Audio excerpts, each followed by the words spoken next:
papalitan ko muna siya guys kasi marumi na yung ano niya, yung cage niya. So papalitan ko siya ng beddings.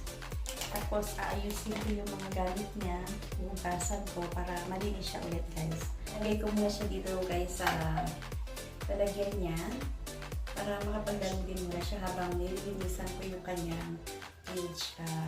Pasensya na pala kayo guys, nandito ako sa loob ng washroom namin kasi maliit yung bahay namin.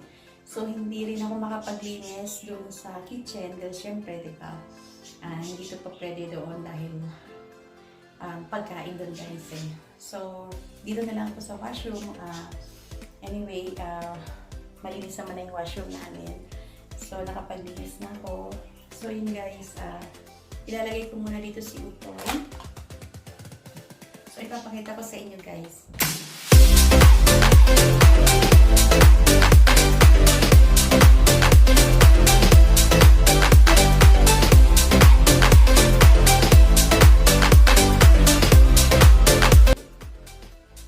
Ito yung mga foods na guys, oh. Ito pala yung food na pinapakain namin sa kanya guys. Minsan naman, ganito, hindi siya magkakasakit, hindi siya manghihina. Ayun.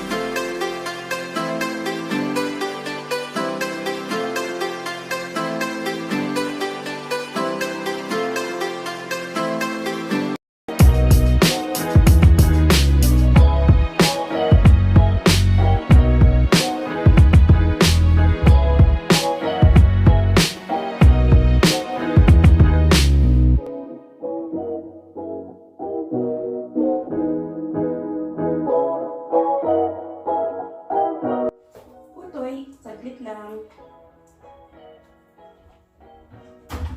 So, ito guys, ilalagay ko muna siya dito sa loob ng hamster ball niya. Ito ginagawa namin sa kanya kapag every time na nililinis namin siya para at least, diba, hindi siya makawala kasi ang hirap niyang hanapin guys kapag nakawala siya kung saan sulok siya nagpupunta. So, kailangan ay... Hi, Utoy, good morning! Utoy! Utoy! Say hi to your friends, Utoy. Hello! Yan, say hi! Yan. Ganyan lang guys. Lalagyan lang namin siya dyan. Utoy. Ayan. So, andyan na siya.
So, meron kang pets sa bahay, kailangan matyaga ka talaga maglinis, magpakain, diba?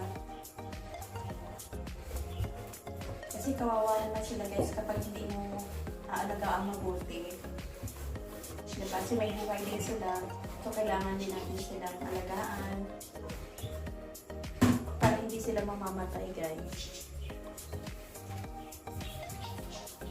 Etong hamster namin is 3 years na rin ito sa amin guys. So medyo may edad na rin siya. Pero nung binili namin siya, baby pa siya. Kaya ngayon, matagal-tagal na rin to. 3 years na rin siya si Utoy. So ayan siya guys. Kasi tulog siya ng tulog eh. So kailangan niya rin minsan mag-exercise. Kaya pinapalabas din namin siya dito sa kanyang, nilalagay namin siya dito sa hamster ball para makakagala. Dito siya sa loob ng bahay. Hindi siya tulog ng tulog. So, ito na guys, ang beddings niya. Dalawang klase ng beddings yung binibili namin eh. Merong kulay puti. Meron ding ganito, parang ano siya, kahoy siya eh. Parang wood shavings. Wood shavings siya guys. Yung isa naman, parang papel. Nakalimutan ko na yung ano na yan. Natural, tapos biodegradable. So, hindi naman siya makaka-harm dito sa, sa kay Utoy. Yung mga nilalagay namin is hindi naman nakakasama para sa kalusugan niya. So, ito guys. Nalagyan ko na siya ng beddings. Hindi namin siya dinadamihan eh. Kasi syempre, parang pag masyadong marami ng beddings. So, ganyan lang guys. Halos bago magkalahati. Para may space, para hindi siya masyadong malunod dito sa beddings.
Ready na yung cage niya. Malinis na siya, guys. So, ito, Unika. Say hi! Hi! Hi! Okay, say hi! Hello! Hello!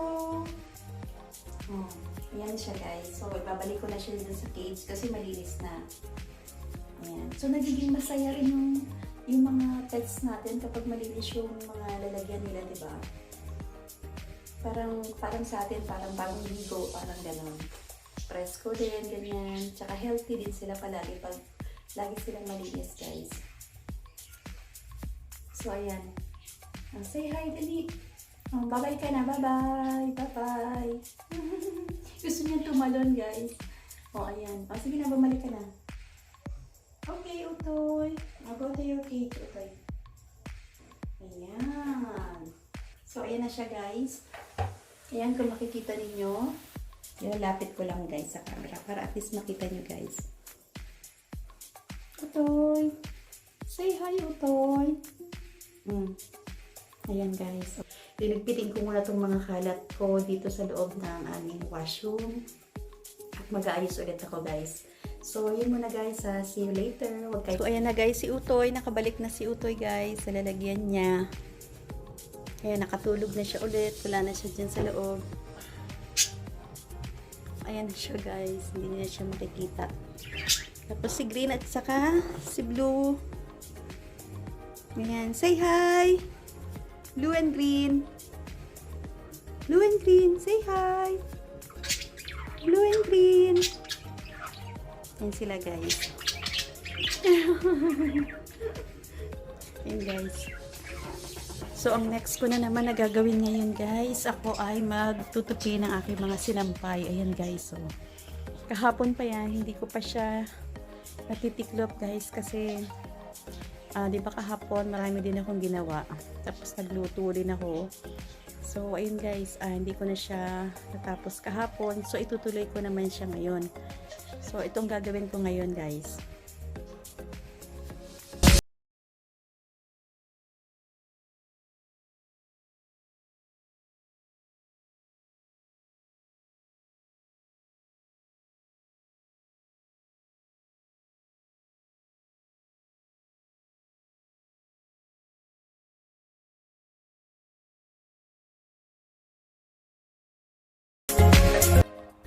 Ayan guys, so maaraw sa labas. Maaraw siya. Pero,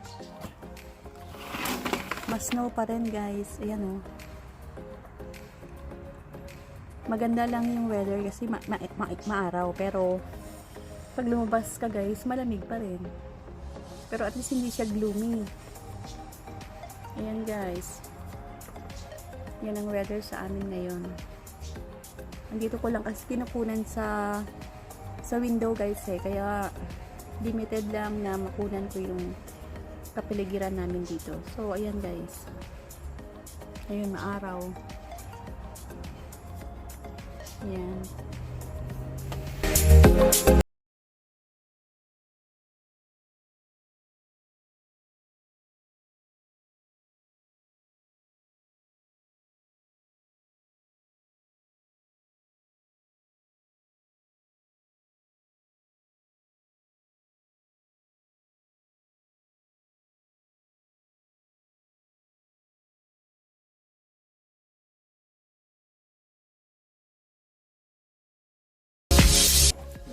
So, ayan na siya guys. Okay na siya.